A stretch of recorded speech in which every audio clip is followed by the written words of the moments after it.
আসসালামু আলাইকুম। আজ আমি শেয়ার করব কোনো রকম তেল মশলা ছাড়া পাকিস্তানের খুবই জনপ্রিয় পেশোয়ারি নামকিন গোশত বা পেশোয়ারি বিফ রেসিপি। এই রেসিপিতে কোনো তেল মশলা ব্যবহার না হলেও খেতে কিন্তু অসাধারণ। পেশোয়ারি রান্নার বিশেষত্বই হচ্ছে কোনো রকম তেল মশলা ছাড়া গরুর মাংসের আসল স্বাদটা ফুটিয়ে তোলা। পেশোয়ারি বিফের অথেন্টিক রেসিপিটি খুবই সহজভাবে শেয়ার করেছি। আশা করছি সবার কাছে ভালো লাগবে। পেশোয়ারি বিফ তৈরি করার জন্য এখানে 1 কেজি পরিমাণ গরুর মাংস নিয়েছি। মাংসগুলো একটু বড় পিস করে রাখতে হবে। এখানে চর্বি, সলিড মাংস, হাড় সহ নিয়েছি। মাংসগুলো ভালোভাবে ধুয়ে পরিষ্কার করে নিয়েছি। এখন এখানে দিয়ে দিব 1 চা চামচ পরিমাণ লবণ। লবণটা দিয়ে মাংসের সঙ্গে ভালোভাবে মেখে নিব। লবণ দিয়ে মাংসটা খুবই ভালোভাবে মেখে নিয়েছি। এখন আধা ঘন্টা মতো রেস্টে রেখে দেব। এতে করে মাংসের মধ্যে লবণটা ভালোভাবে প্রবেশ করবে, মাংসটাও সফট হয়ে যাবে। আধা ঘন্টা পর মাংসগুলো রান্নার জন্য কড়াইতে নিয়ে নিয়েছি। এখন এখানে দিয়ে দেব কয়েকটা আলু।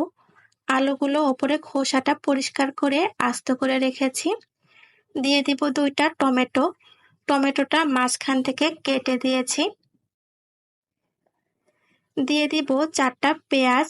পেঁয়াজগুলোর ওপরে খোসা ফেলে আস্ত রেখেছি। দিয়ে দিব 4-5টা আস্ত রসুন।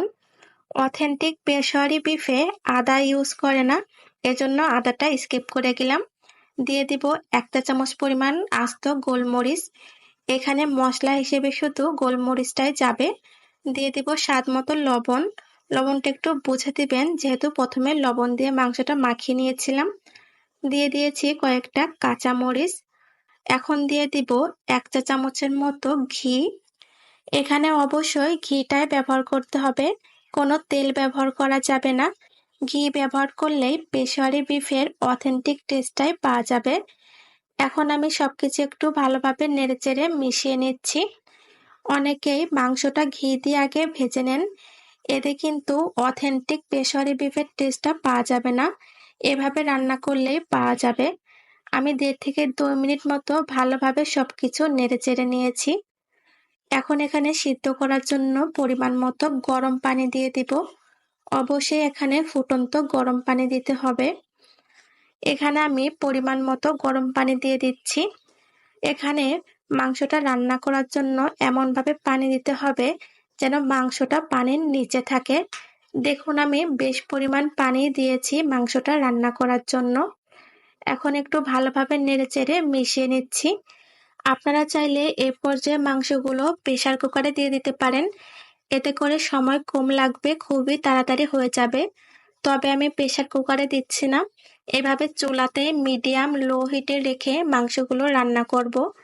যতটা লো হিটে এই পেশোয়ারি বিফটা রান্না করা যায়, ততটাই মাংসগুলো সফট হয়, খেতে অনেক ভালো লাগে। আমি চুলাতে একদমই লো হিটে মাংসগুলো রান্না করব। মাংসটা ঢাকনা দিয়ে দিচ্ছি। ফিরে এসেছি 2.5 ঘন্টা পর। চুলার জালটা কিন্তু সেম লো হিটেই দেয়া ছিল। এখন সবকিছু একটু ভালোভাবে নেড়েচেড়ে দিচ্ছি। এখন এখানে দিয়ে দিব আমি 1 চা চামচের মতো ঘি। এতে করে পেশোয়ারি বিফের মধ্যে ঘির স্ট্রং ফ্লেভারটা পাওয়া যাবে, খেতে আরো অসম্ভব মজা লাগবে। সবকিছু নেড়েচেড়ে আমি আবারও মিশিয়ে নিচ্ছি। কোনো রকম ভারী মশলা তেল ছাড়া খুবই মজাদার পেশোয়ারি বিফটা তৈরি হয়ে গিয়েছে। দেখেই বোঝা যাচ্ছে কতটা লোভনীয় হয়েছে। আমার রেসিপিগুলো ভালো লাগলে আমার চ্যানেলটি প্লিজ সাবস্ক্রাইব করে লাইক, কমেন্ট, শেয়ার করে সাথে থাকবেন। পেশোয়ারি বিফটা পুরোপুরিভাবে কমপ্লিট। এখন নামিয়ে পরিবেশন করে নিব। তৈরি হয়ে গেল পাকিস্তানের খুবই জনপ্রিয় তেল মশলাবিহীন পেশোয়ারি বিফ।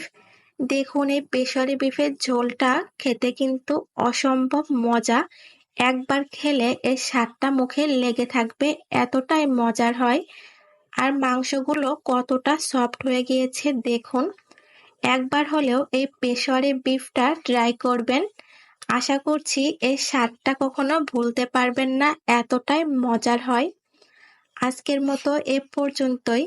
আবারও হাজির হব নিত্য নতুন রেসিপি নিয়ে। সবাই ভালো থাকবেন, সুস্থ থাকবেন। আল্লাহ হাফেজ।